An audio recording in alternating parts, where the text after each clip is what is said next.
லோஹித்யா. அனைவருக்கும் வணக்கம். என் பெயர் லோஹித்யா. நான் இன்றைய காலம் உணவில் சிறந்தது பற்றி பேச போகிறேன். இப்ப பேசின மாணவர்கள் என்றால் அந்த காலத்தில் விவசாயம் செய்தோம், அந்த காலத்தில் நல்ல உணவு சாப்பிட்டோம், இந்த காலத்தில் உணவில் நிறைய விஷம் இருந்து பேசிக்கொண்டே இருக்கிறார்கள்.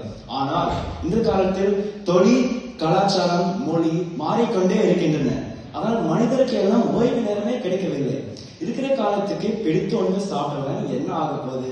நம் நாட்டிற்கு எதை சுவை கொடுக்குதோ, எது மகிழ்ச்சி கொடுக்குதோ சாப்பிட்டாதான் என்ன ஆக போகுது? அதுக்கு போய் இதுல இவ்வளவு மசாலா இருக்குது, இவ்வளவு எண்ணெய் இருக்குது, கவலைப்பட்டு கொண்டேதான் என்ன செய்வது? நமக்கு ஒரே வாழ்க்கை தான் இருக்கிறது.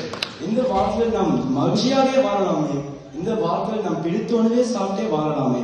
ஆனால் ஆனால் ஆனால் ஒன்று மட்டும் சொல்கிறேன், சாப்பிடும் போது சரியான நேரத்துக்கு சாப்பிடணும், அளவாக உணவு சாப்பிடணும், மென்று உணவு சாப்பிடணும், தினமும் உடற்பயிற்சி செய்தால்தான் ஆரோக்கியமான வாழ்க்கை வாழ முடியும். ஆரோக்கியமான மகிழ்ச்சியான வாழ்க்கை வாழ்ந்து மற்றவங்களுக்கும் மகிழ்ச்சி கொடுக்க வேண்டும். நன்றி, வணக்கம்.